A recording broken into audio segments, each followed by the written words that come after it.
Last time हम लोगों ने जो सेक्शंस देखे हैं याद है? चलो, हम लोगों ने सेक्शन 1 देखा था। This is income tax act 1961 applicable from 1 April 1962, equally applicable through out India including Jammu and Kashmir. Section 2 हम लोगों ने देखा था 231, पर्सन की डेफिनेशन देखी थी। Person includes the following: individual, HUF, firm, AOP, BOI, company, local authority and artificial judicial person. Section 3 देखा था, previous year defined. Previous year means the financial year which is immediately preceding the assessment year. 4 में charges of income tax देखा था, 5 heads of income plus clubbing plus minus set off carry forward, reductions दे देते थे, taxable income आ जाती थी, tax calculate कर लेते थे, इंटरेस्ट पेनल्टी ऐड कर लेते थे, TDS, TCS, advance tax, self assessment minus कर देते थे। सेक्शन 5 देखा था, स्कोप ऑफ टोटल इनकम, याद आया? स्कोप ऑफ टोटल इनकम में 3 तरह से एसएससीज को बांटा गया था, आरओआर, आरएनओआर और NR. In India, outside India. In India में था इनकम एक्रू और अराइज और डीम टू एक्रू और अराइज इन इंडिया, तीनों में टैक्सेबल था। इनकम रिसीट और deem to be receipt in India, तीनों में टैक्सेबल था। आउटसाइड इंडिया, इनकम एक्रू और अराइज आउटसाइड इंडिया, यहां डीम टू बी वर्ड मत जोड़ देना। इनकम एक्रू और arise outside India but business is controlled और profession is set up in India, first 2 cases में टैक्सेबल था। एनी अदर इनकम केवल पहले केस में टैक्सेबल था। आज जो हम लोग को अपनी क्लास में डिस्कस करना है that is basically about section 6। ये है हमारा रेजिडेंशियल स्टेटस। क्या है?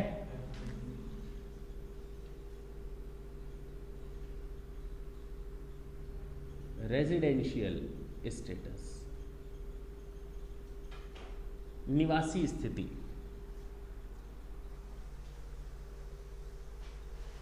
हम हर एक एसएससी के बारे में, हर एक पर्सन के बारे में अलग अलग डिस्क्रिप्शन देंगे।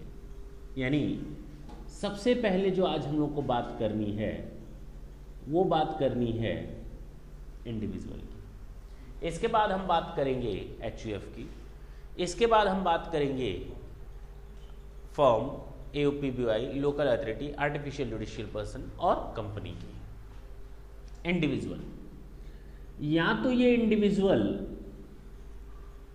रेजिडेंट होगा या तो फिर ये इंडिविजुअल नॉन रेजिडेंट होगा।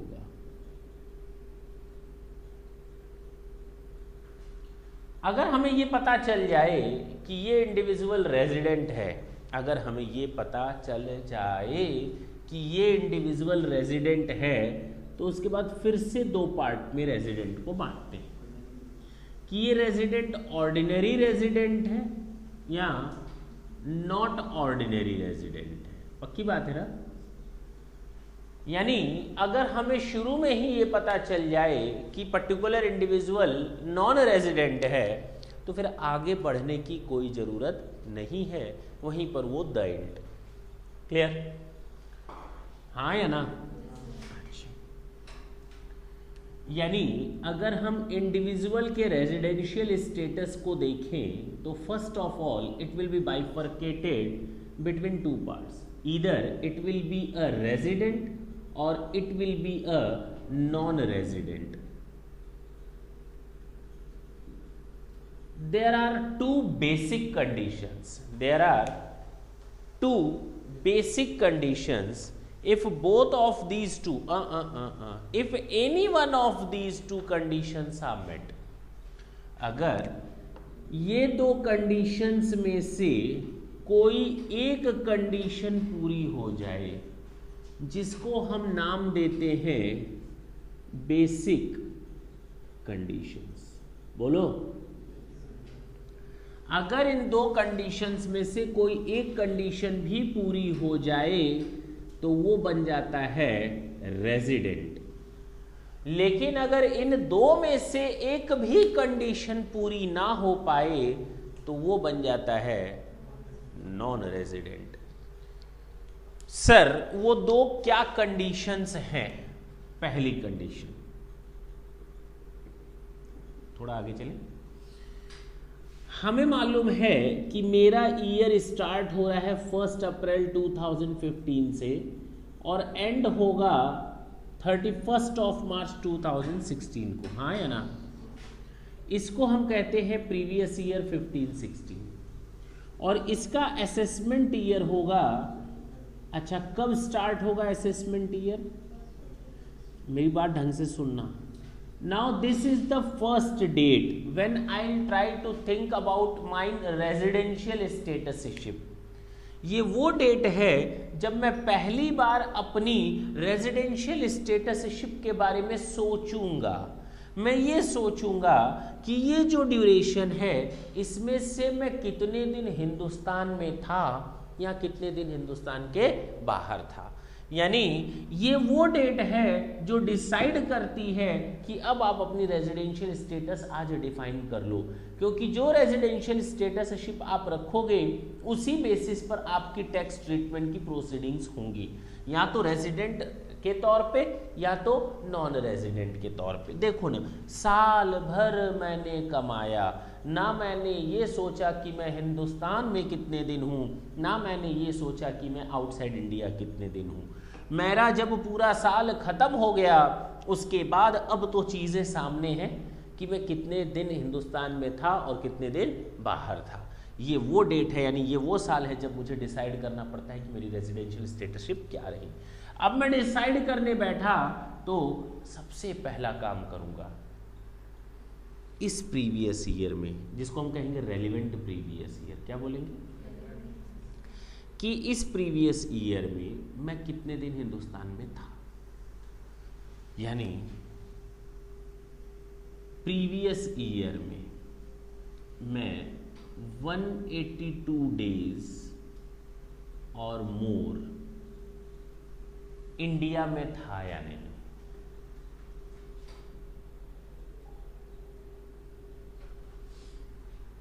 अगर जिस साल मैंने कमाया उसमें से 182 दिन या उससे अधिक दिन मैं हिंदुस्तान में अगर था तो मैं रेजिडेंट हूं, तब दूसरी कंडीशन देखने की कोई जरूरत नहीं। लेकिन एक और अभी मौका है, एक और चांस, कि मुझे ये बता दो कि मैं प्रीवियस ईयर में क्या कम से कम 60 दिन था या नहीं। मेरी बात ढंग से सुनना, चीज अपने आप बनती चली जाएगी, रूल अपने आप बनते चले जाएंगे, प्रोविजंस। मैं बात कर रहा हूं प्रीवियस ईयर 15-16 की। पहली कंडीशन, क्या मैं इस साल 180 दिन या उससे अधिक हिंदुस्तान में था या नहीं। अगर हाँ, ठीक, रेजिडेंट हो गया। अगर ना, तो मेरे पास एक और मौका है, क्या मैं इस साल 60 दिन या उससे अधिक हिंदुस्तान में था या नहीं। क्लियर है? प्लस केवल इन दोनों को कंपैरिजन करना गलत हो जाएगा ना, 180 दिन 60 दिन, ऐसे तो 20 दिन भी बना दो। इनके साथ केवल इतनी कंडीशन नहीं है, इसके साथ एक चीज और प्लस है। केवल अकेला 60 दिन काम नहीं करेगा। आप पीछे जाओ, previous year 14-15, previous year 13-14, previous year 12-13, previous year 11-12। ये हमारा कहलाता है रेलिवेंट प्रीवियस ईयर। और इसके पहले के जितने साल होंगे उनको हम प्रीसीडिंग प्रीवियस ईयर्स बोलेंगे। क्या बोलेंगे? क्लियर है? अगर मैं पिछले साल 180 दिन या उससे अधिक हिंदुस्तान में था, then I was to be treated as a resident. If this one condition was not satisfied by me, then I have another one chance, and in that second condition I will try to see whether I was 60 days or more in India, I was in India और not, I was residing in India और not. पहली condition तो ये। दूसरे में पहला point ये plus पिछले 4 सालों में, पिछले मतलब प्रीसीडिंग 4 प्रीवियस ईयर्स में क्या मैं 360 दिन प्लस था या नहीं, कम से कम 360 दिन या उससे अधिक। और ये दोनों कंडीशन एक साथ तय करनी पड़ेंगी, यानी सेकंड कंडीशन अकेले ये नहीं है, ये दोनों मिलाकर के क्या है कि प्रीवियस ईयर में मैं 60 दिन या उससे अधिक था या नहीं, प्लस 4 प्रीसीडिंग प्रीवियस ईयर्स में मैं 360 डेज और मोर था या नहीं।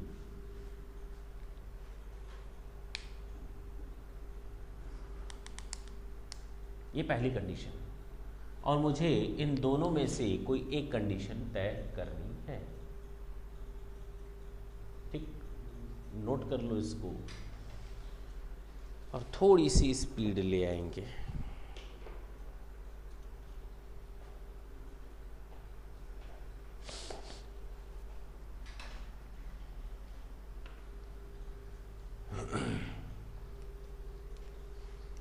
प्रीवियस ईयर में मैं 182 दिन या उससे अधिक था या नहीं, दूसरी कंडीशन।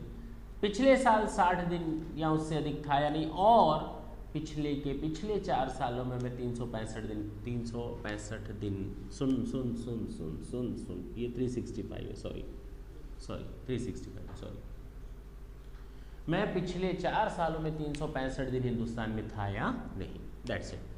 ये अकेले नहीं है, ये दोनों मिलकर के एक कंडीशन बनाएंगी, इस चीज का ध्यान देना। हो गया होगा नोट। अब हमें तय करना है, सुन लो, अगर मैं ये दोनों कंडीशंस पूरी ना कर पाऊं तो बताओ मैं कहां चला जाऊंगा।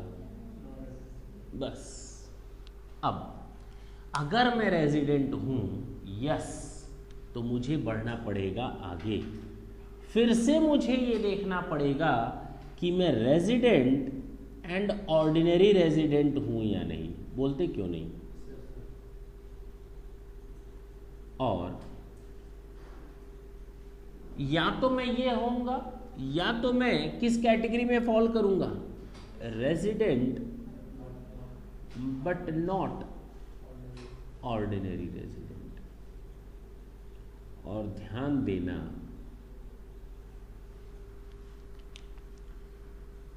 जैसे जैसे हम अपनी रेजिडेंशियल स्टेटसशिप को रिफाइन करते जाएंगे, हम पिछले सालों में बढ़ते चले जाएंगे।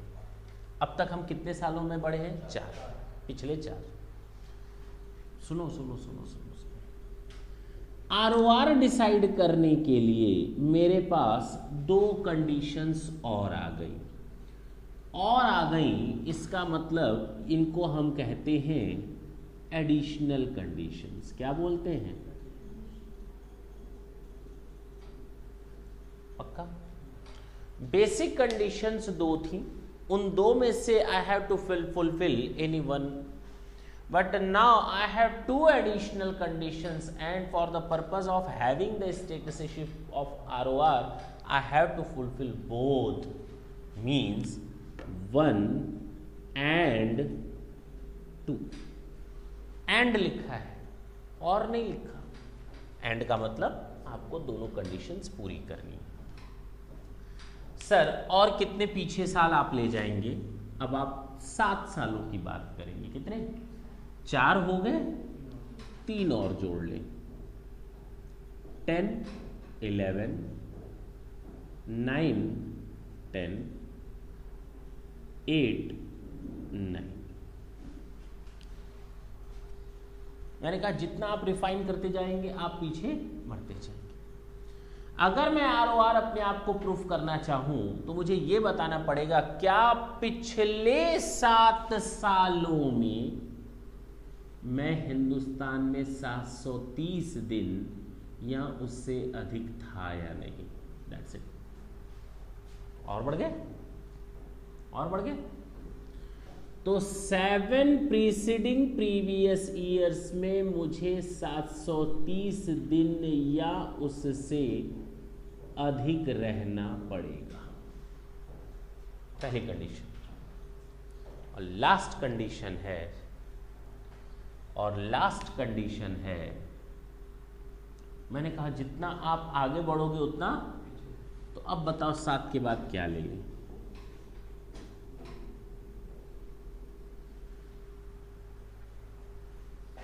कितने और साल जोड़ दें?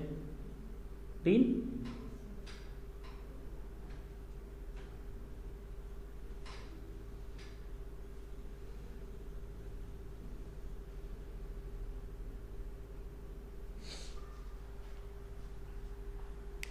अब हम 10 ईयर्स की बात करेंगे। कितने ईयर्स की बात करेंगे? 10 ईयर्स की बात करेंगे।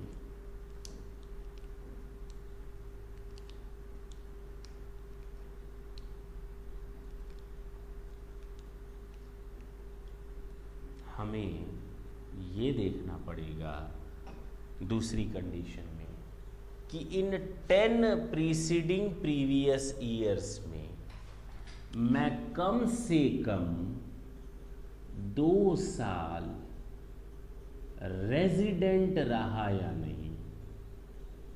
क्या? मुझे अब ये देखना है कि मैं इन 2 सालों में रेजिडेंट था या नहीं। इन 10 सालों में, प्रीसीडिंग 10 ईयर्स में मैं 2 साल रेजिडेंट की स्टेटसशिप में था या नहीं। और सुनो ना, कितनी अच्छी बात है, हम बात कर रहे हैं किस चीज की? अच्छा, इसका मतलब यही तो हुआ, यही तो वो रेजिडेंट है। यानी इन 10 सालों में मुझे 2 साल इन दोनों में से एक कंडीशंस को पूरा करना है, कम से कम। मुझे इन 10 सालों में 2 साल कम से कम इन दोनों में से एक कंडीशन पूरी करनी है, तभी तो मैं रेजिडेंट हो पाऊंगा। नहीं समझे मेरी बात? मैं रेजिडेंट कब होता हूं? जब मैं बेसिक कंडीशंस पूरी करता हूं। और अगर इन 2 में से कोई एक बेसिक कंडीशन पूरी कर दो तो उस साल का मैं रेजिडेंट हो गया। तो कम से कम ऐसी कंडीशंस, ये कंडीशन 2 साल मुझे पूरी करनी पड़ेंगी 10 सालों में, तब जाकर मैं रेजिडेंट हो पाऊंगा। क्लियर? नोट कर लिया है? पक्का? हटा सकते हैं? अच्छा, इन दोनों में से अगर दोनों कंडीशंस पूरी ना हो पाए तो क्या मान लिए जाओगे?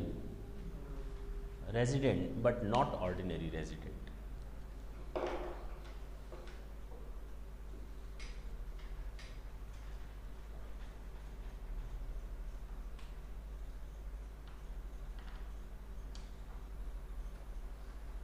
पक्का? इसमें कोई डाउट है? नहीं है ना? फिर से देखें एक बार। अगर हम इंडिविजुअल की रेजिडेंशियल स्टेटसशिप को डिफाइन करें, then we have to bifurcate it into 2 parts. Either the resident will be the ordinary resident, means the resident individual will be the resident, or non-resident. For the purpose of having the residential statusship of a resident, the individual has to fulfill any one of these 2 conditions, and these 2 conditions are to be known as basic condition. The first one condition is the individual have to reside at least 182 days or more during the previous year, relevant previous year. हाँ या ना? पक्की बात? And the second condition is during the relevant previous year he has to reside at least 60 days, as well as he has to reside in 4 preceding previous year at least 360 days or more. Clear? If he is fulfilling any one of both of these 2 conditions, then he will be treated as a resident, otherwise he will be treated as a non-resident. If he is a resident, again we have to bifurcate, we have to think about whether he is an ordinary resident or not ordinary resident. For the purpose of having the resident and ordinary residential statusship of an individual, we have to check whether both of these 2 additional conditions are met or not. The first one condition is he has to reside he has to reside at least 730 days during the seven preceding previous years, as well as means, and he has to prove himself that he has to have the residential statusship of a resident during the 2 years out of 10 preceding previous years. Is it okay? That's it. इतना ही था individual के case में, इतना ही था. Note हो गया?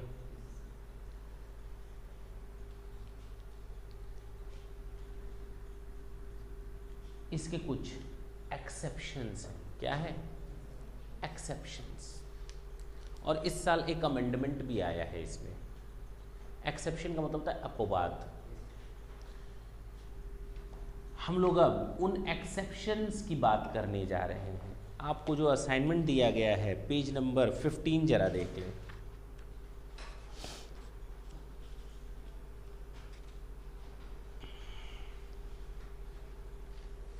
Page number 16, sorry, page number 16. इनमें उन एक्सेप्शनल सिचुएशन की बात की गई है. दिया है ना? अंतर ये है, हमें एक काम करना है इन बेसिक कंडीशंस में. क्या? In all the above 3 cases 60 days must be replaced with 182 days. यानी सुन लो, इस 60 डेज को हम रिप्लेस करने जा रहे हैं और इसकी जगह हम लिख देंगे 182. तो अगर मैं ऐसा कर दूं, ढंग से सुनना, तो सर ये कंडीशन तो मेरे लिए बहुत ही बेकार हो गई. जब कोई बंदा 182 दिन रहेगा तो दूसरी कंडीशन फुलफिल करने से अच्छा है कि वो सीधे पहले को ही चला जाए. ये कंडीशन इररेलेवेंट हो जाएगी इन कंडीशंस में जो मैं बोलने वाला हूँ. यानी 60 days would be replaced with 182 days. That's it in all the 3 conditions. ये वो चीज़ें मैं बताने जा रहा हूँ, एक्सेप्शनल कंडीशंस या सिचुएशंस, जहाँ पर हम 60 दिन को तो कभी तवज्जो नहीं देते. हम 60 दिन के बजाय 182 डेज लिखेंगे. हम 60 दिन की बजाय 182 डेज लिखेंगे. पहली कंडीशन, ढंग से सुनना. कोई बंदा हिंदुस्तान को हमेशा के लिए छोड़ करके जा रहा है नौकरी करने के लिए देश के बाहर. अब उसके भारत में दोबारा कब लौटेगा, नोबडी नोज. अब बात समझ में आई? पक्की बात है. पहली चीज, individual an Indian citizen living India for employment outside India. कोई हिंदुस्तान का बंदा यानी citizen of India living India for the purpose of getting a job outside India. Clear है? दूसरा, अगर कोई जा रहा है तो कोई आता भी तो है. कोई जाता है और कोई आता है. तीसरा, individual, an Indian citizen or a person of Indian origin visiting India. अगर कोई हिंदुस्तान छोड़कर जा रहा है तो कोई हिंदुस्तान के बाहर से हिंदुस्तान घूमने भी तो आ रहा है, लेकिन इंडियन सिटीजन और इंडियन ओरिजिन होना चाहिए. दोनों में फर्क है. जो जा रहा था वो इंडियन सिटीजन जा रहा था. जो आ रहा है वो परमानेंट नहीं आ रहा, विजिट करने आ रहा है. वर्ड यूज किया है मैंने विजिट के लिए. कौन आ रहा है? Indian citizen. यानी जो गया है उसी में से ही कोई आ रहा है. जो गया है जॉब के लिए वहीं रह रहा है, लेकिन अब वो घूमने तो हिंदुस्तान आ सकता है, तो उसके लिए है. कोई भी हो जो आउटसाइड इंडिया है, इंडिया में घूमने आ रहा है, not for the purpose of living over here, for the purpose of visiting in India. तो अगर विजिटिंग पर्पज से इंडियन सिटीजन जो देश के बाहर रह रहा है वो हिंदुस्तान वापस आता है, उसके लिए 60 दिन की बजाय 182 दिन. या इंडियन ओरिजिन का कोई बंदा जो हिंदुस्तान में घूमने आ रहा है। और इंडियन ओरिजिन का मतलब क्या होता है? इंडियन ओरिजिन का मतलब ये, जो देश की आज़ादी के पहले यानी अनडिवाइडेड इंडिया में, मान लेते हैं जिसको हम पाकिस्तान या वेस्ट बांग्लादेश कहते हैं, वहाँ पैदा हुए और जब डिवीज़न हुआ तो वो चले गए आउटसाइड इंडिया, हैं तो वो इंडियन ओरिजिन। अब अगर उसमें से कोई हिंदुस्तान में वापस आता है घूमने के लिए तो उसके लिए भी यही रूल है। क्लियर है? पक्की बात है। दो कंडीशन से समझ में आई। पहला, इंडियन सिटीजन हिंदुस्तान छोड़कर बाहर जा रहा है। दूसरी कंडीशन, इंडियन सिटीजन या इंडियन ओरिजिन का बंदा हिंदुस्तान में घूमने आ रहा है, उसके लिए 60 दिन काट करके हम 182 डेज लिख देंगे। तीसरा, अगर कोई इंडियन सिटीजन, कौन? इंडियन सिटीजन किसी इंडियन शिप का क्रू मेंबर बन जाता है, अगर कोई इंडियन सिटीजन इंडियन शिप का क्रू मेंबर बन जाता है, क्रू मेंबर मतलब उसका सदस्य बन जाता है, शिप मतलब बड़े बड़े जहाज जो तुम लोग देखते हो। अगर कोई इंडियन सिटीजन इंडियन शिप का क्रू मेंबर बन जाता है, अब क्रू मेंबर बन गया, अब वो देश वापस कब आएगा मालूम नहीं, क्योंकि जहाज एक बार गया, महीना, 2 महीना, 4 महीना, 6 महीना, 8 महीना लग जाता है वापस आने में, लग जाता है। 6 महीना लोग केवल पानी पर रह जाते हैं, उसके लिए भी ये 182 डेज का कंसेप्ट है। तो Indian citizen being a crew member of an Indian ship living India, in all the above 3 cases 60 days must be replaced with 182 days, so only condition number 1A will be applied, यानी condition number 2 अब मेरे लिए कोई मायने नहीं रखती। लेकिन एक नया अमेंडमेंट इस साल आया है जो मैं पढ़ने जा रहा हूँ। अब तक तो मैं पढ़ाता था 3 चीज़ें, लेकिन आज से मैं पढ़ाऊँगा 4 चीज़ें। सर ये 4th कंडीशन क्या है, ढंग से सुनना। इंडिविजुअल जो इंडियन सिटीजन है और क्रू मेंबर है of a forward bound ship living India, कोई भी फॉरवर्ड बाउंड शिप, जो फॉरवर्ड बाउंड शिप जो आगे बढ़ती है, मींस जल्दी रुकने का नाम ना ले, चलती का नाम गाड़ी, यानी जो फॉरेन से आए। Individual and Indian citizen and member of a forward bound ship leaving India, the period or periods of stay in India shall in respect of such voyage be determined in the manner and subject to such conditions as may be prescribed. अगर कोई forward bound ship जो हिंदुस्तान आई है अब वापस चली जाएगी, Indian ship नहीं है, हिंदुस्तान आई है अब वो वापस फॉरवर्ड हो जाएगी। क्लियर? तो अब आई है तो कुछ दिन रहेगी, 10 दिन, 15 दिन, 20 दिन, 1 महीना, 2 महीना शिप रहेगी। क्लियर? उस शिप की बात कर रहे हैं। अगर कोई इंडियन सिटीजन किसी ऐसे शिप का मेंबर है, क्रू मेंबर है, जो फॉरवर्ड बाउंड शिप है, वो इंडिया में आती है और जब इंडिया छोड़ती है, लिविंग इंडिया, द पीरियड और period of stay in India shall in respect of such voyage, ऐसे जहाज का रहने का तारीख, इंडिया में होने का तारीख इंपॉर्टेंट है, be determined in the manner and subject to such condition as may be prescribed. जब भी एक वर्ड तुमको दिखे कहीं भी एज में बी प्रेस्क्राइब्ड, मैंने बोल्ड लेटर्स में लिखा है, इसका मतलब गो फॉर रूल्स, यानी उसके लिए रूल्स बने। कहीं भी किसी भी एक्ट में, कंपनीज एक्ट में, किसी भी एक्ट में तुम्हें वर्ड लिख मिला एज मे बी प्रेस्क्राइब, तो इसका मतलब उसके लिए रूल्स बने हुए हैं। रेफर करो रूल्स को, और मैंने वो रूल्स देखो यहाँ नीचे दे दिए, चार्ट बना हुआ है। Period beginning from end period ending to, वो जो पीरियड है रुकने का, उस वॉयज का कब से स्टार्ट होता है और कब एंड होता है वो बताया है, ताकि आपको कैलकुलेशन में मुश्किल ना हो, कब स्टार्ट होता है और कब एंड होता है। Period of stay, staying in India, date enter into the continuous discharge certificate in respect of joining the ship by the said individual for the eligible voyage. यानी उस जहाज को जब डिस्चार्ज का सर्टिफिकेट मिला था वो तारीख स्टार्ट हो गई। End date entered into the continuous discharge certificate in respect of signing off by that individual from the ship in respect of such voyage. और उस जहाज से जब उस इंडिविजुअल ने अपना सिग्नेचर करके जहाज को छोड़ा उस डेट तक। क्लियर है, पक्की बात है। ये होता है पीरियड्स ऑफ स्टे। फिलहाल न्यूमेरिकल जब करेंगे तो हम लोग इसको अच्छी तरह से देखेंगे। कुल मिलाकर हमको अब तक ये समझ में आया, कुल मिलाकर हमको ये अच्छी तरह से समझ में आया कि किसी इंडिविजुअल की रेजिडेंशियल स्टेटसशिप को हम दो पार्ट में बांटते हैं, या तो रेजिडेंट या तो नॉन रेजिडेंट। रेजिडेंट होने के लिए प्रीवियस ईयर में 182 डेज इंडिया में होना चाहिए कम से कम या उससे अधिक। दूसरी कंडीशन थी या तो पहली पूरी करो या तो सेकंड कंडीशन पूरी करो। सेकंड कंडीशन थी प्रीवियस ईयर में 60 डेज या उससे अधिक इंडिया में रहो, plus during preceding previous year 360 days और 365 डेज और मोर इंडिया में रहो। क्लियर?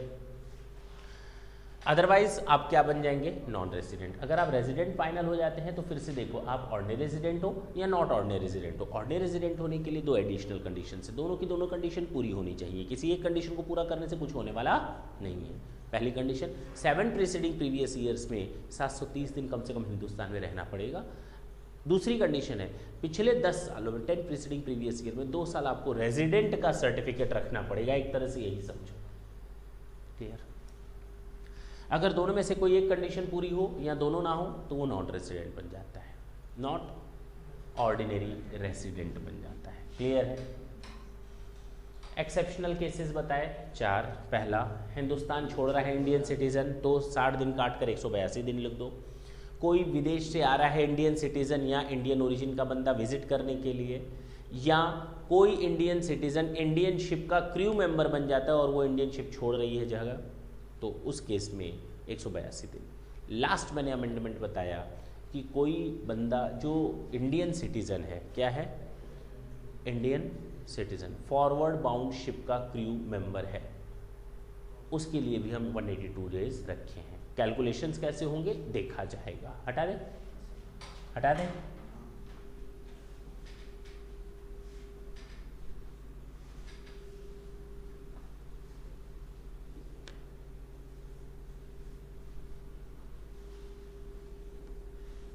अब सेक्शन 6 में इंडिविजुअल के बाद किसकी बात करते हैं? हिंदू अनडिवाइडेड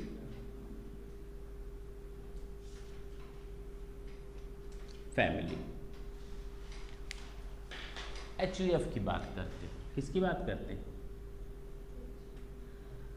फिर से वही बात सर जी, या तो ये HUF रेजिडेंट होगा या तो ये HUF नॉन रेजिडेंट होगा। सुन लो पहले, लिखते रहना बाद में। अच्छा, अगर ये रेजिडेंट हो गया तो फिर से देखना पड़ेगा कि ये रेजिडेंट एंड ऑर्डिनरी रेजिडेंट है या नहीं। ROR, अदरवाइज ये क्या होगा? Resident but not ordinary resident.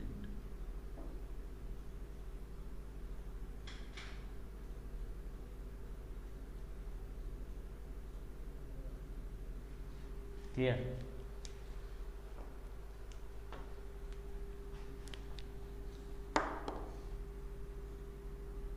अब यहाँ पूरी फैमिली है, एक दो बंदे नहीं, छोटे छोटे बच्चे, बड़े बड़े बच्चे, सारे लोग, ठीक, 10 लोग, 15 लोग, 20 लोग, पूरी फैमिली है।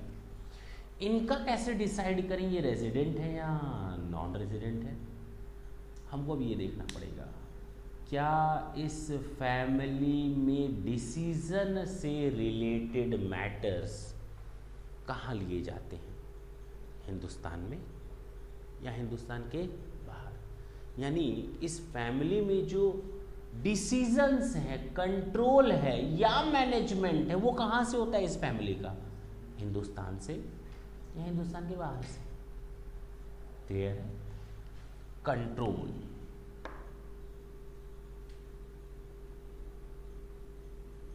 और मैनेजमेंट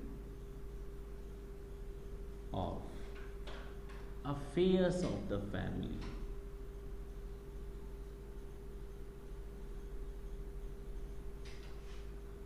wholly or partly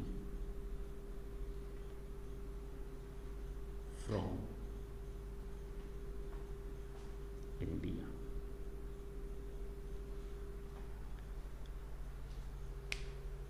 यानी एक डिसीजन भी अगर हिंदुस्तान से हो जाए तो भी वो क्या कहलाएगा, होली, या सारा का सारा डिसीजन हिंदुस्तान से हो, या कोई थोड़ा सा भी डिसीजन हिंदुस्तान से, partly.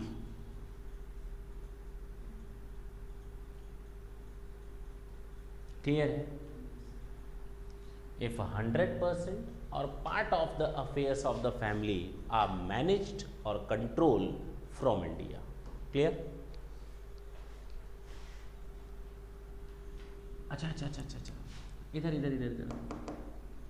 If 100% affairs are controlled or managed from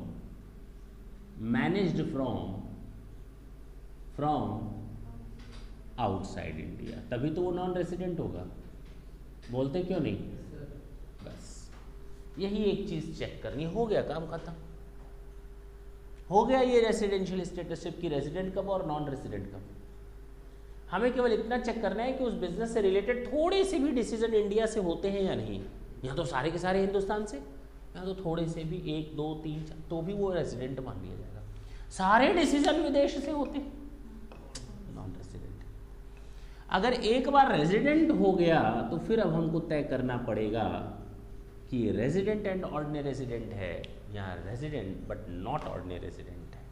और ये तय करने के लिए इम्पॉर्टेंट वर्ड सुन लो, ये तय करने के लिए कि ये रेजिडेंट एंड ऑर्डिनरी है या रेजिडेंट बट नॉट ऑर्डिनरी है, ये जानने के लिए हमको पकड़ना पड़ेगा कर्ता को।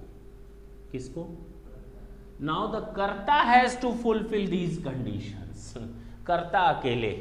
अब ये थोड़ी कहेंगे जब हमको मान लो हिंदुस्तान में रेसिडेंट बनना हो तो पूरी फैमिली को छोड़े, चलो चलो चलो चलो हिंदुस्तान चलते हैं, नाम कटाओ और कॉलेज में नाम लिखवाएंगे 10-15 दिन के लिए हिंदुस्तान में। अरे ऐसे थोड़ी होता है। अब अगर रेजिडेंट और नॉट ऑर्डिनरी और नॉट ऑर्डिनरी रेजिडेंट की बात कर रहे हैं तो आपको फैमिली एक ही जगह रखनी पड़ेगी। कर्ता कहाँ पे है, इंपॉर्टेंट ये है। उस फैमिली का जो सबसे सीनियर मोस्ट जो कर्ता है वो उसका क्या हिसाब किताब है, हम उसकी बात कर रहे हैं। कर्ता को अब देखेंगे, अब तक फैमिली को देख रहे थे, अब यहां से कर्ता को देखेंगे। क्या देखेंगे? सुनना, एडिशनल कंडीशंस।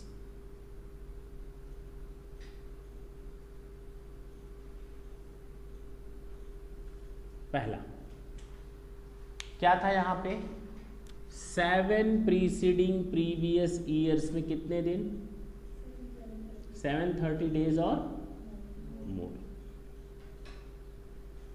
दूसरी कंडीशन क्या थी? 2 ईयर्स क्या रहे? रेसिडेंट रहे। किसके ऊपर ये कंडीशन अप्लाई हो रही है? कर्ता। कर्ता बाय कर्ता। बोलते क्यों नहीं? और ये दोनों कंडीशन एक जैसी एक साथ फुलफिल होनी चाहिए। एंड कॉपी कर दिया मैंने, कुछ नया नहीं बताया, कॉपी पेस्ट किया, जो इंडिविजुअल वाला था वही। और अगर ये दोनों कंडीशंस पूरी ना हो तो resident and not ordinary resident. हो गया, खत्म। नोट कर लो।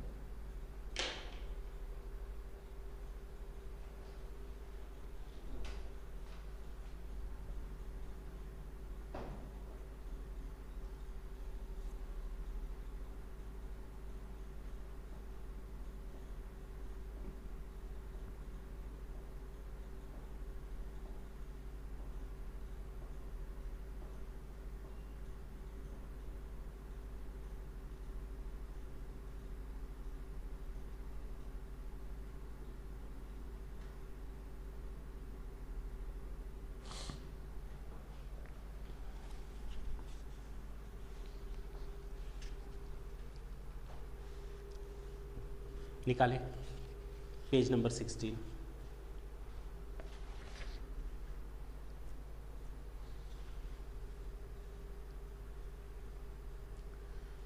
बेसिक कंडीशंस रेजिडेंट की, control and management of its affairs is wholly और पार्टली इन इंडिया, हो गया, रेजिडेंट हो जाएगा।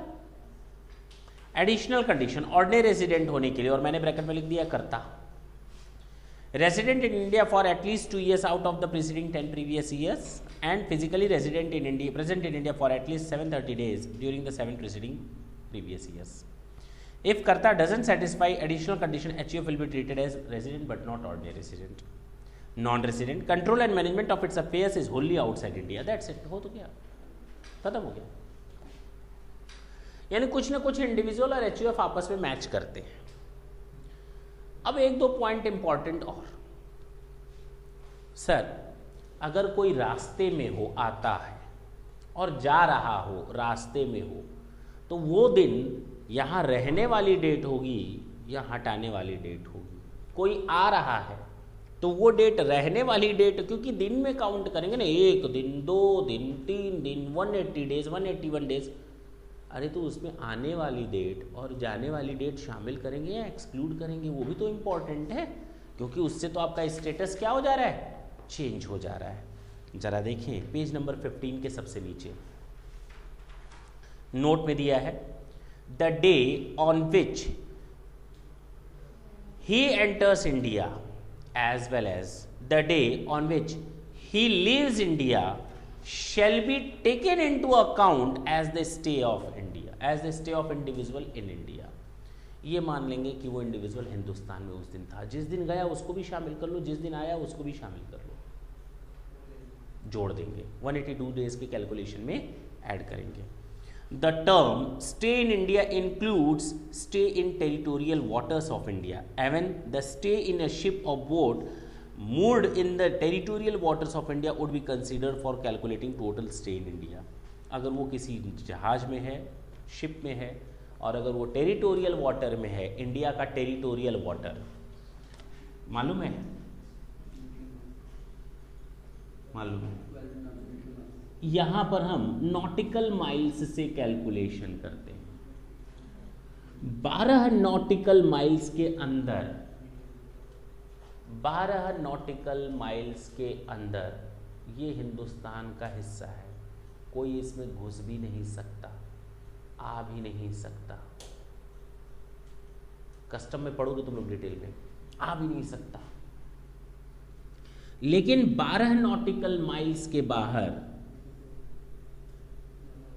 12 और, ये वो नॉटिकल माइल्स हैं जहां पे कोई आ सकता है, जा सकता है, लेकिन इंडियन गवर्नमेंट को पूरा राइट है उसको चेक करने का।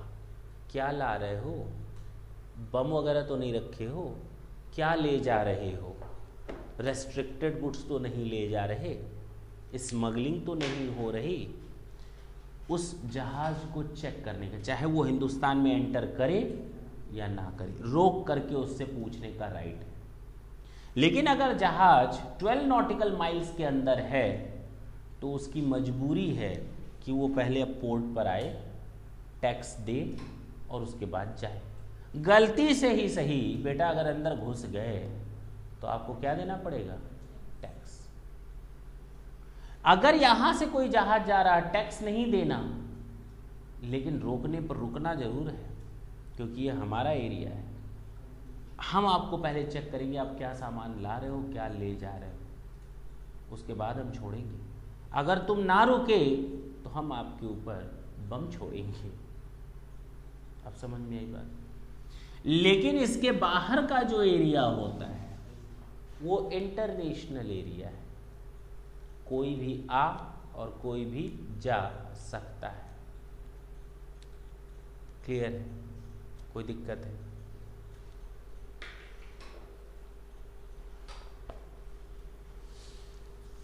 अच्छा जी, हम लोगों ने दो चीज़ें की शायद, इंडिविजुअल और एक्चुअल।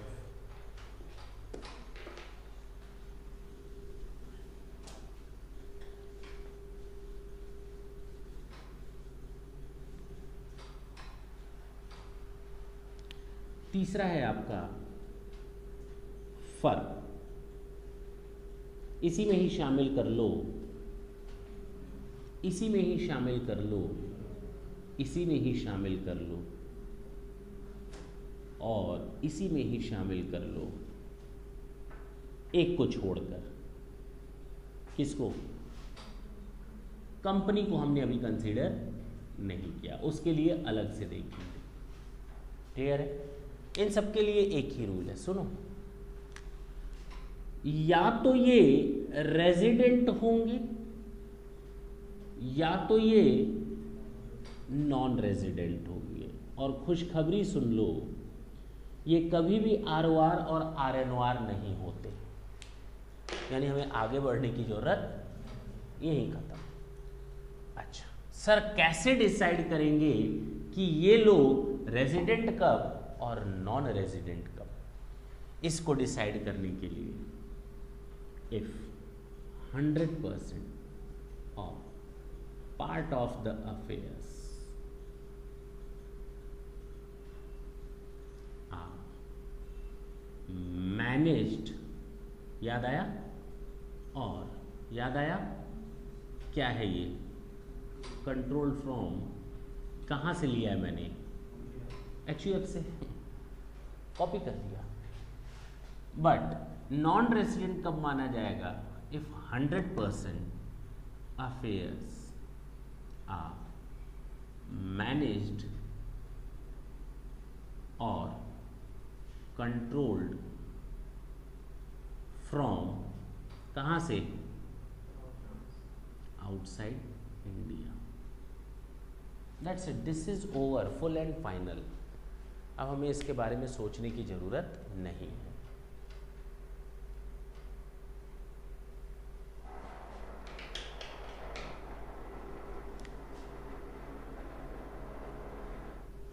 लास्ट केस है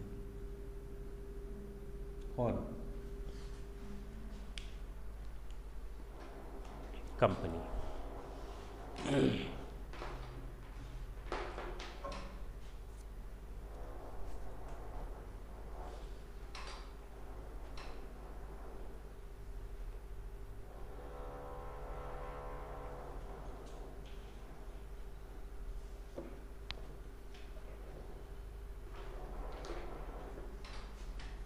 चले,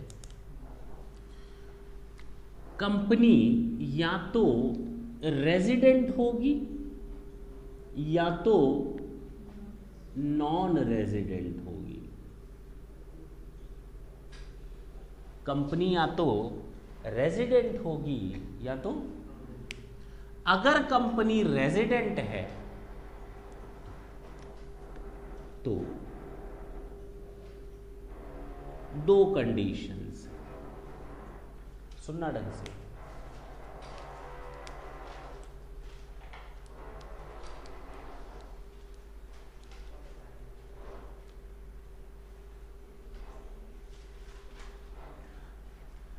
रेजिडेंट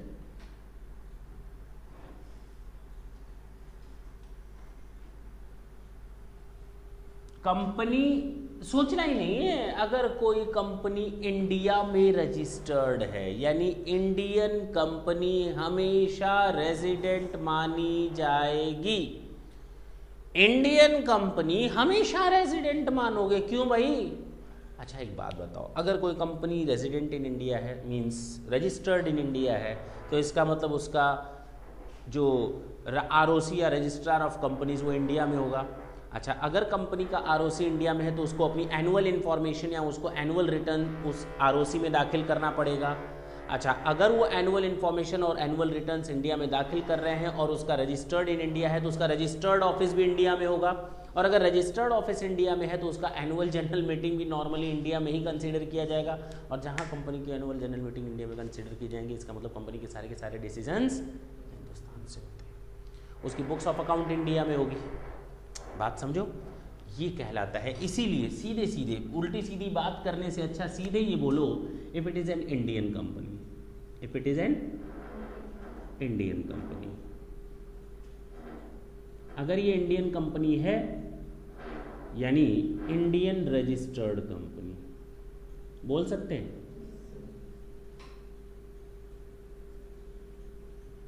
अच्छा, ये दूसरा कौन सा सिचुएशन है सर? एक बात बताओ, हमारा मेन पर्पस क्या है यहाँ पे? कंट्रोल करना। उसी बेसिस पर हम डिसीजन ले रहे हैं कि वो रेजिडेंट है या नहीं। अगर कोई कंपनी इंडिया में रजिस्टर्ड नहीं है और आउटसाइड इंडिया रजिस्टर्ड है, कहाँ रजिस्टर्ड है? वो यहाँ आएगी, लेकिन उसका 100% क्या 100% इंडिया में कंट्रोल या मैनेजमेंट होता है। ऐसा था अब ऐसा नहीं है, ख़त्म हो गया। अब इसकी जगह लिखा है, ढंग से सुनना, इस साल से नया अमेंडमेंट अगर तुम लोगों ने कहीं पढ़ा हो तो अब तक ये था कि 100% कंट्रोल और मैनेजमेंट इज इन इंडिया, लेकिन अब तुम लोग पढ़ोगे पोयम। क्या पढ़ोगे? फुल फॉर्म है place of effective management.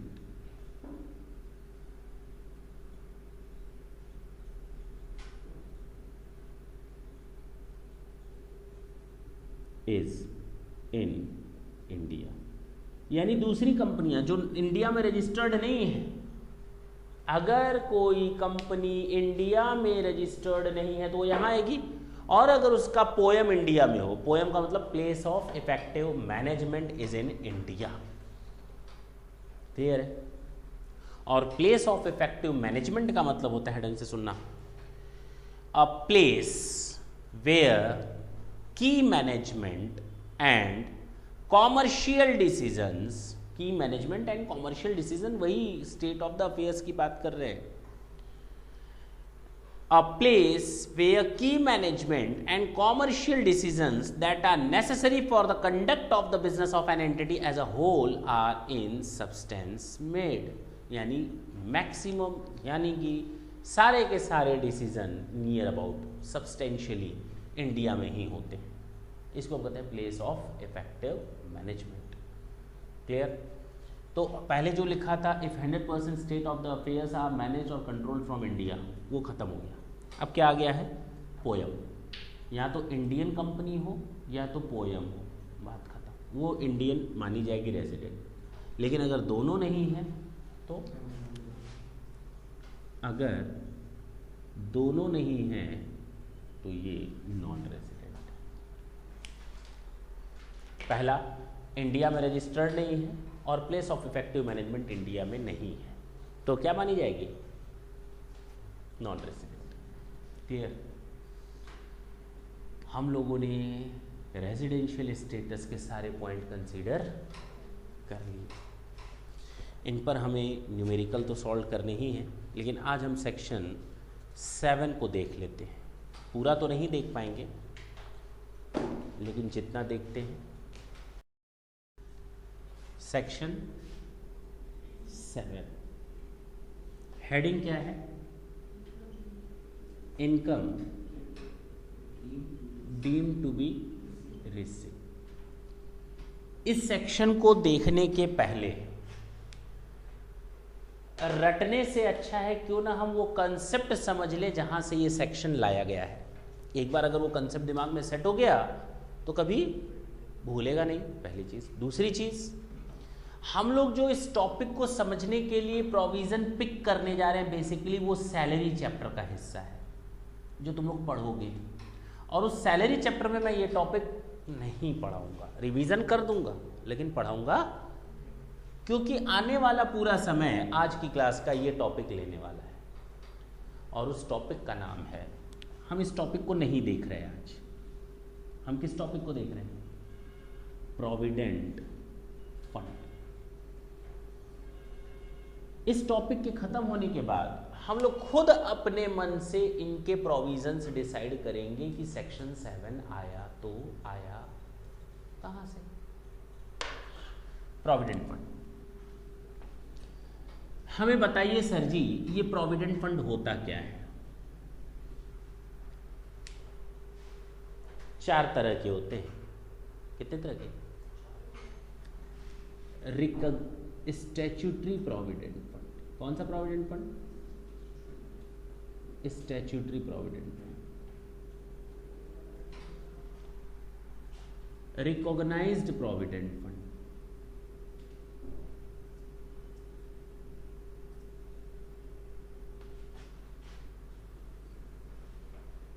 Unrecognised provident fund.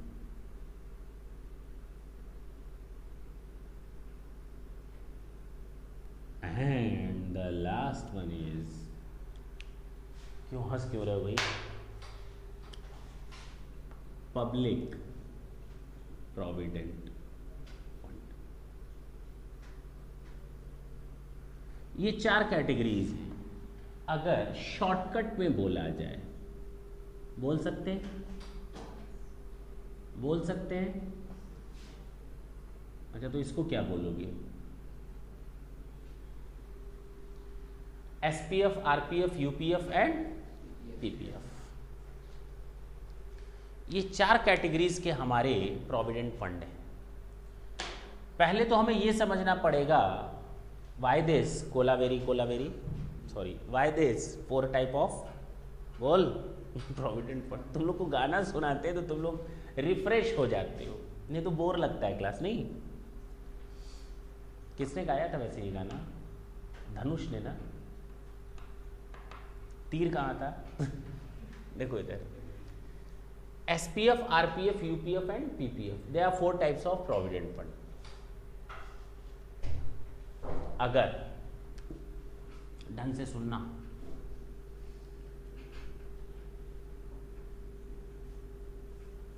अगर कोई government, state government, central government, local authority, government corporations अपने एम्प्लॉइज के लिए प्रोविडेंट फंड बनाए तो, यानी गवर्नमेंट एम्प्लॉयर एंड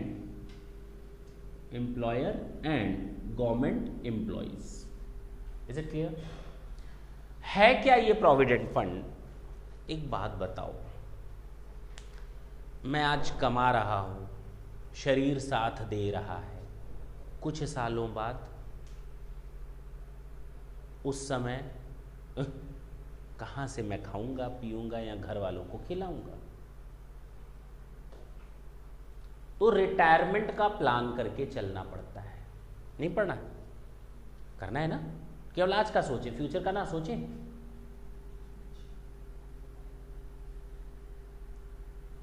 उसके लिए प्लानिंग बनाते हैं। गवर्नमेंट ने कहा मेरे एम्प्लॉइज हैं, अरे हमारे एम्प्लॉइज हैं, कल रिटायर हो जाएंगे, खाएंगे पिएंगे कैसे, अपनी जिंदगी कैसे बिताएंगे? आज 50,000 महीना पाते हैं, उस समय पेंशन 10,000 पाएंगे, कहाँ से घर चलेगा? खर्चे तो 50,000 के बराबर। तो उनको एक हैंडसम अमाउंट दी जाती है आफ्टर रिटायरमेंट बेनिफिट्स के नाम पे। Gratuity, provident fund, live encashment, ये सब देखोगे तुम लोग सैलरी चैप्टर। ये रिटायरमेंट बेनिफिट्स हैं। जब कोई बंदा रिटायर होता है तो उसको ये अमाउंट दिए जाते हैं ताकि वो अपना बुढ़ापा आराम से काट सके। तो एक गवर्नमेंट एम्प्लॉयर अपने गवर्नमेंट एम्प्लॉयज के लिए जो प्लान बनाता है, उसमें एक प्लान होता है प्रोविडेंट फंड का। आज आप अपनी यूथनेस, अपनी जवानी हमारे गवर्नमेंट के नाम कर रहे हो, कल बूढ़े हो जाओगे, कौन पूछेगा तुम्हें? तो उस समय का हम आपको प्लान दे रहे हैं। हम आपकी सैलरी में से कुछ न कुछ निकालते रहेंगे। मैं गवर्नमेंट हूँ, तुम एम्प्लॉय हो, गवर्नमेंट एम्प्लॉय, तुमको मैंने दिया 10,000, कितना दिया? और मैंने कहा देख 2,000 हम काट डालेंगे और तुम्हें कितना देंगे? 8,000। ये 2,000 गवर्नमेंट अपने पास रखेगी, इसमें 2,000 अपनी जेब से मैं जोड़ूंगा। 2,000 तुम्हारा और 2,000 मैं अपनी जेब से, टोटल अब तुम्हारा कितना हो गया? और ये तुम्हारे प्रोविडेंट फंड अकाउंट में ट्रांसफर करूंगा। भविष्य निधि खाता इसी को कहते हैं। अच्छा, 2,000 गवर्नमेंट अपने पास नहीं रखेगी, जमा करेगी, उस पर इंटरेस्ट मिलेगा, इस पर इंटरेस्ट मिलेगा। अब दोनों पैसे तुम्हारे, ये वाला भी तुम्हारा जो मैंने अपनी जेब से निकाल कर डाला वो भी तुम्हारा, इस पर भी इंटरेस्ट तुम्हें मिला, इस पर भी तुम्हें इंटरेस्ट मिला। और जब तुम रिटायर हो जाओगे तो सारा पैसा मिला करके तुम घर ले जाओगे, लमसम अमाउंट। बोलते क्यों नहीं? फायदा मिला, लाखों रुपए मिले, खुश हो गए। करा नहीं? अच्छा बूढ़े हो गए तुम? अरे हाँ ये हो गया गवर्नमेंट एम्प्लॉयर और ये हो गया गवर्नमेंट एम्प्लॉय। यानी गवर्नमेंट एम्प्लॉयर गवर्नमेंट एम्प्लॉयज़ के लिए जब बनाती है प्रोविडेंट फंड का प्रोविज़न तो किस कानून को फॉलो करती है? कोई तो रूल रेगुलेशन होगा, कोई तो रूल रेगुलेशन होगा, नहीं होगा? तो government employer and government employee जो यहां कानून फॉलो होता है, कानून, उसको हम लोग कहते हैं प्रोविडेंट फंड एक्ट 1925। कौन सा? Provident fund act 1925। और गवर्नमेंट इसी को फॉलो करते हुए सारे रूल्स रेगुलेशन बनाती है। ठीक है, इधर देखना, ये दोनों non government employer and non government employee, क्या बूढ़े लोग केवल गवर्नमेंट वाले होते हैं?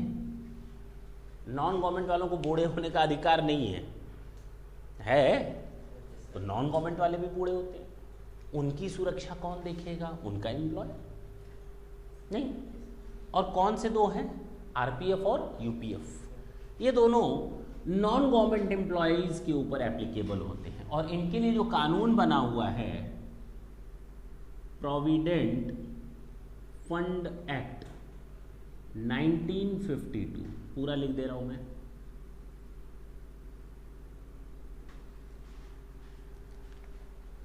और पीपीएफ के लिए कोई और एक्ट बना हुआ है, फिलहाल मुझे याद नहीं। ठीक है, क्या है पीपीएफ? नाम से ही पता चल रहा है। एक बात बताओ, गवर्नमेंट एम्प्लॉय बूढ़े होते हैं केवल, तो कौन बूढ़ा होता है? और नॉन गवर्नमेंट एम्प्लॉय? मैं नहीं होऊंगा? होंगे। मेरा कोई मालिक है? नहीं। तो मेरा प्लानिंग कौन करेगा? खुद करना पड़ेगा। और उसके लिए क्या बनेगा? No employer, anybody can, anybody can invest. ठीक, तो पीपीएफ में कोई भी जा सकता है।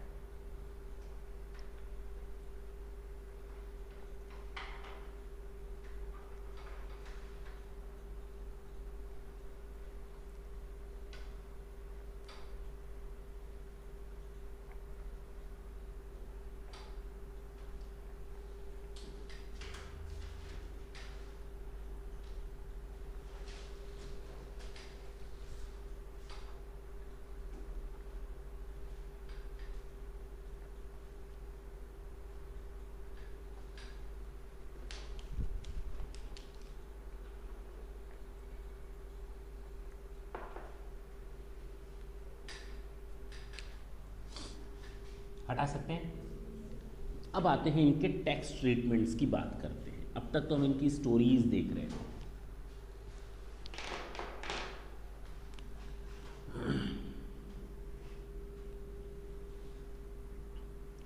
Tax treatment of provident fund.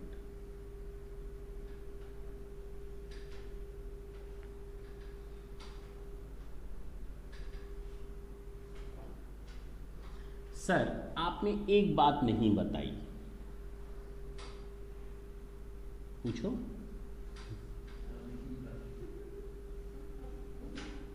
नहीं मालूम कौन सी बात नहीं बताई? मैंने एक बात नहीं बताई। तुम लोगों को ये नहीं मालूम कि कब किस अकाउंट को आरपीएफ और कब किसी अकाउंट को यूपीएफ मानते हैं। क्योंकि मैंने दोनों के लिए लिखा private employer and private employee, यानी non government employer and non government employee, यही तो लिखा। Now tell me those conditions when a provident fund which is to be maintained by a private employer is to be treated as a recognised, otherwise it will be treated as a unrecognised. कैसे मानोगे कोई provident fund recognised है या unrecognised? सरकार के मामले में ये रूल नहीं लगता, क्योंकि सरकार कभी अपना कानून तोड़ेगी ही नहीं, वो हमेशा एसपीएफ ही बनाएगी। लेकिन जो प्राइवेट एम्प्लॉयर्स होते हैं, नॉन गवर्नमेंट एम्प्लॉयर्स होते हैं, हो सकता है कानून टूट जाए।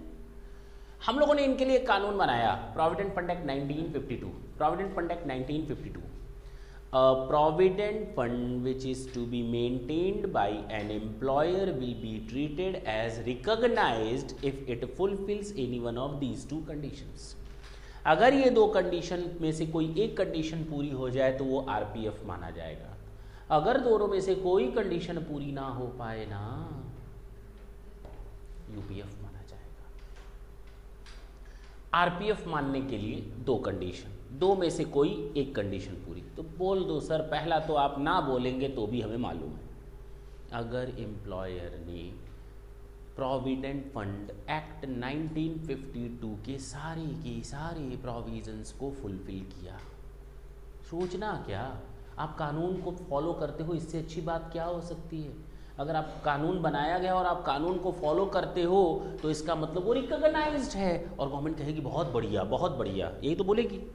लेकिन लेकिन लेकिन आपने पूरी कोशिश की कानून को फॉलो करने के लिए, लेकिन कुछ एक प्रोविजंस आप मीट आउट नहीं कर पाए, आप डेविएट हो गए, और वो डेविएशन हो गया तो आप दौड़े दौड़े सरकार के पास गए, means commissioner of income tax के पास। आपने कहा देखिए गुरुजी, मैंने पूरे की पूरी कोशिशें की हैं कि हम एक्ट को फॉलो कर पाएँ, लेकिन ये कुछ एक प्रोविजंस हैं which we are not capable to follow और फुलफिल, आप मुझे परमिशन दे दीजिए। और उसने वो परमिशन दे दी, तो क्या मैं कानून तोड़ रहा हूँ? तो इसका मतलब वो क्या है, रिकॉग्नाइज्ड।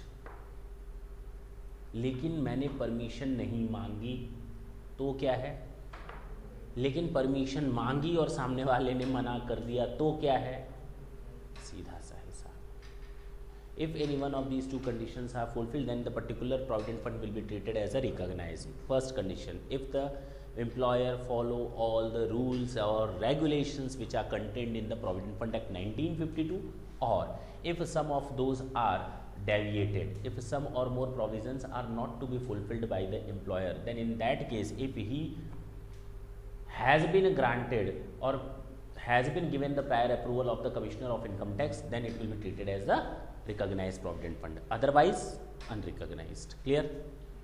सर समझ में आ गया। अब चारों के बारे में रूल्स बताएं।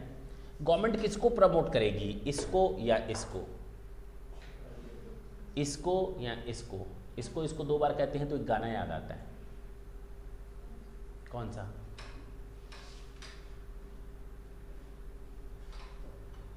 गाड़ी चाहिए लंबी, इसको म्यूजिक चाहिए लाउड। इसको है ना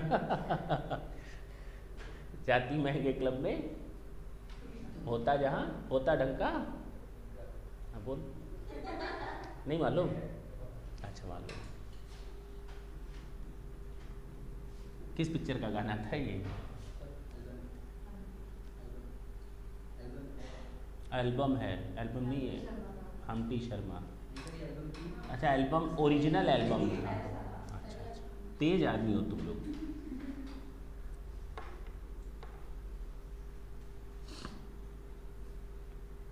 चले एसपीएफ की बात करते हैं। मैंने अभी थोड़ी देर पहले तुम लोग को 5 पॉइंट बताए, शायद तुम लोग को पता भी ना चला। पहला पॉइंट, कंट्रीब्यूशन ऑफ एम्प्लॉय, हाँ या ना? 2000 रुपये तुमने दिए, that is the contribution made by the employee. मैंने 2000 रुपये लगाए, क्या कहलाएगा? Contribution by employer. उसके बाद मैंने फिर चीज बोली, इस पर भी इंटरेस्ट मिलेगा, इस पर भी इंटरेस्ट मिलेगा। इंटरेस्ट ऑन एम्प्लॉयज कंट्रीब्यूशन, बोलते क्यों नहीं? और interest on employers contribution. And the last one मैंने बताया लम सम अमाउंट रिसीव्ड। यही तो 5 कंडीशंस हो सकती हैं, इसके अलावा तो कोई पॉसिबिलिटी नहीं है।